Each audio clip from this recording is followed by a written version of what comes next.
नमस्कार साथियों, आज की कहानी का शीर्षक है एक गरीब लड़का बन गया करोड़पति। तो चलिए जानते हैं इस कहानी में कि एक गरीब लड़का कैसे बन गया करोड़पति। बहुत पुरानी बात है। किसी गांव में राजू नाम का एक लड़का रहता था। उस बेचारे के माँ बाप की मृत्यु हो चुकी थी। बहुत ही गरीबी में उसके दिन गुजर रहे थे।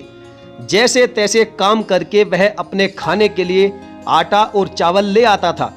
घर आकर वह अपना भोजन खुद बनाता और खा पीकर सो जाता। उसकी जिंदगी ऐसे ही संघर्षों से गुजर रही थी। एक के बाद एक नई मुसीबतें उसकी जिंदगी में लगी हुई थी। एक दिन उसने अपने खाने के लिए 4 रोटियां बनाई। हाथ मुंह धोकर जब वह वापस आया तो उसने देखा कि 3 ही रोटियां बची हैं। दूसरे दिन भी यही हुआ। तीसरे दिन उसने रोटियां बनाने के बाद उस स्थान पर नजर रखी और उसने देखा कि कुछ देर बाद वहां एक मोटा सा चूहा आता है और एक रोटी उठाकर वहां से चला जाता है। और उस दिन लड़के ने उस चूहे को पकड़ ही लिया। चूहा बोला, भैया मेरी किस्मत का क्यों खा रहे हो? मेरे हिस्से की रोटी मुझे ले जाने दो। तो राजू बोला, तुम्हें अगर यह रोटी ले जाने दी तो मेरा पेट कैसे भरेगा? मैं तो पहले से ही अपनी जिंदगी से परेशान हूँ और ऊपर से पेट भरकर खाना भी ना मिले तो क्या करूँगा? न जाने मेरी जिंदगी में खुशियाँ कब आएगी। आखिर कब तक मेरी जिंदगी से यह दुख और परेशानियाँ खत्म होगी? तो इस पर चूहे ने बोला, तुम्हारे सारे सवालों का जवाब तुम्हें मतंग ऋषि दे सकते हैं। तो राजू ने पूछा, कौन है वह? चूहे ने उत्तर दिया कि वह एक बहुत ज्ञानी ऋषि हैं। उत्तर दिशा में कई पर्वतों और नदियों को पार करके ही उनके आश्रम तक पहुंचा जा सकता है। तुम उन्हीं के पास जाओ, वही तुम्हारा उद्धार करेंगे। राजू ने चूहे की बात मान ली और अगले ही दिन खाने पीने की गठरी बांधकर उस ऋषि से मिलने के लिए निकल पड़ा। काफी दूर चलने के बाद उसे एक हवेली दिखाई दी और राजू ने वहां रुकने के लिए उनसे रात भर के लिए शरण मांगी। उस हवेली की मालकिन ने पूछा कि बेटा कहाँ जा रहे हो तुम? तो राजू बोला, मैं मतंग ऋषि के आश्रम जा रहा हूँ। तो वह मालकिन बोलने लगी, बहुत अच्छा, उनसे मेरे भी एक प्रश्न का उत्तर मांग कर लाना कि मेरी बेटी 20 साल की हो गई है और वह दिखने में बहुत सुंदर है। उसमें हर प्रकार के गुण भी विद्यमान हैं, लेकिन अभी तक बेचारी ने एक भी शब्द मुंह से नहीं बोला है। उनसे यह पूछना कि मेरी बेटी कब बोलना शुरू करेगी। ऐसा कहते कहते वह हवेली की मालकिन बहुत रोने लगी। तो राजू ने उनसे कहा कि आप बिल्कुल भी परेशान मत हो, मैं आपका उत्तर लेकर जरूर आऊंगा। अगले दिन राजू आगे की यात्रा के लिए निकल पड़ा। रास्ता बहुत ज्यादा लंबा था। रास्ते में उसे बहुत बड़े बड़े बर्फीले पहाड़ मिले। उसे समझ में नहीं आ रहा था कि कैसे पार करना है। समय बीतता जा रहा था। तभी उसे रास्ते में एक तांत्रिक बाबा दिखाई दिया जो वहां पर बैठकर तपस्या कर रहा था। राजू तांत्रिक के पास गया और उनसे बोला, मुझे मतंग ऋषि के दर्शन के लिए जाना है और यह रास्ता तो बहुत ज्यादा परेशानी वाला लग रहा है, मैं आगे कैसे जाऊं? तब उस तांत्रिक ने उससे कहा, मैं तुम्हारा सफर आसान बना दूंगा, पर तुम्हें मेरे एक प्रश्न का उत्तर लाना होगा। तो राजू उनसे कहने लगा कि अगर आप मुझे वहां पहुंचा सकते हैं तो आप वहां खुद क्यों नहीं चले जाते?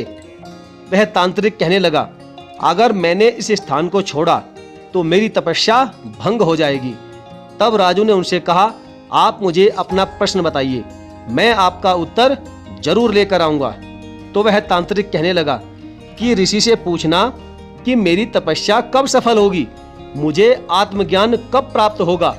इसके बाद तांत्रिक ने अपनी तांत्रिक विद्या से उस लड़के को पहाड़ पार करा दिया।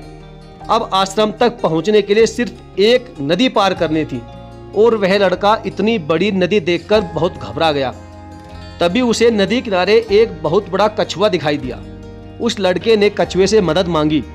राजू ने कहा, आप मुझे पीठ पर बैठाकर नदी पार करा दीजिए। कछुए ने लड़के से कहा, ठीक है, मैं तुम्हारी मदद जरूर करूंगा। जब दोनों नदी पार कर रहे थे तो कछुए ने पूछा कि तुम कहाँ जा रहे हो? तो उस लड़के ने उत्तर दिया, मैं मतंग ऋषि से मिलने जा रहा हूँ। तो कछुआ कहने लगा, यह तो बहुत अच्छी बात है, क्या तुम मेरा एक प्रश्न उनसे पूछ सकते हो? तो राजू ने कहा, हाँ, मैं उनसे आपके प्रश्न का उत्तर लेकर जरूर आऊंगा।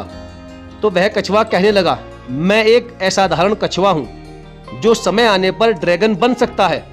मैं 500 सालों से इसी नदी में हूँ और ड्रैगन बनने की कोशिश कर रहा हूँ, लेकिन मैं ड्रैगन कब बनूंगा, इस प्रश्न का उत्तर तुम उनसे पूछ कर आना।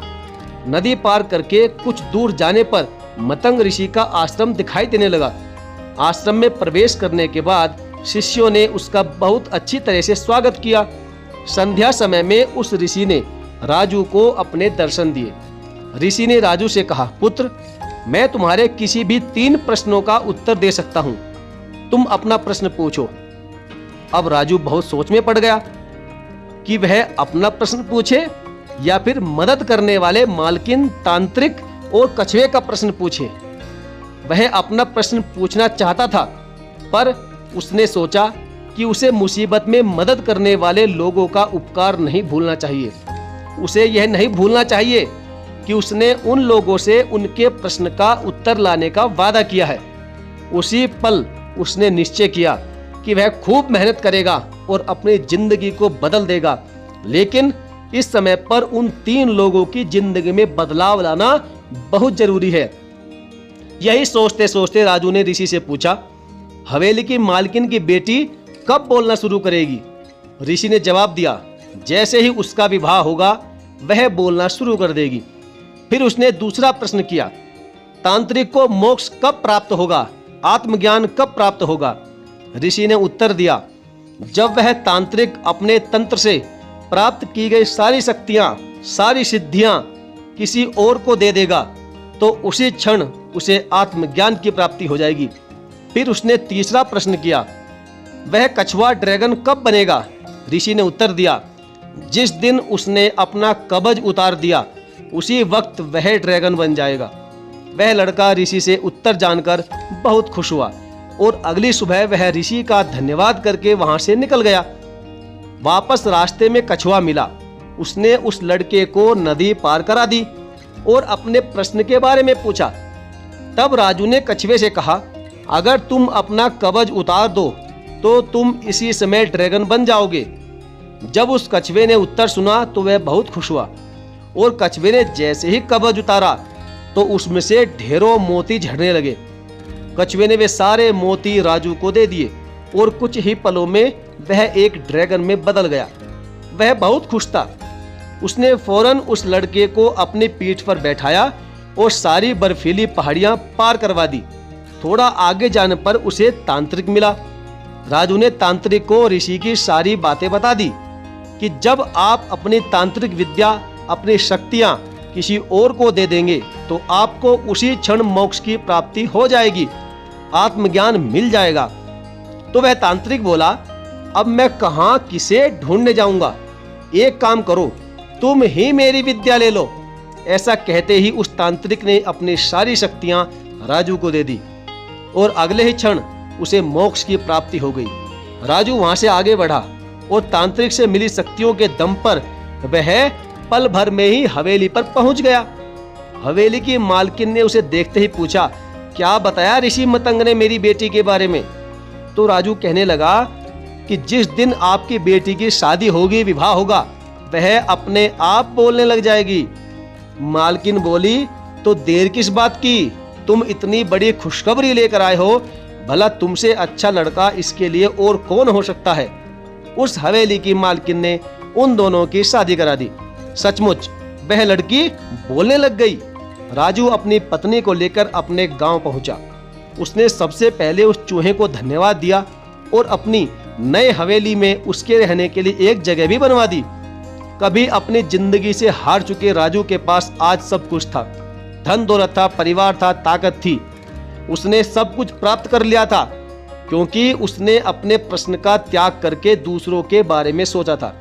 साथियों, यह जिंदगी भी ऐसी ही है। कई बार जब हम अपना स्वार्थ छोड़कर किसी दूसरे की मदद करते हैं, किसी और का भला करते हैं, तो ऊपर वाला हमें उस भलाई का बदला 100 गुना करके लौटाता है। हम चाहे माने या ना माने, लेकिन जो भी हम कर्म करते हैं अच्छा या बुरा, सही या गलत, उन कर्मों का फल हमें जरूर मिलता है। अगर आपने किसी के साथ भलाई की है, अच्छाई की है, तो विश्वास रखिए उस भलाई का फल एक दिन आपको जरूर मिलेगा। तो साथियों, कैसी लगी आपको यह एक गरीब लड़के की करोड़पति बनने की कहानी? कमेंट करके जरूर बताएं। तो चलिए साथियों, मिलेंगे फिर और किसी बेहतरीन कहानी के साथ। तब तक के लिए धन्यवाद। जय हिंद, जय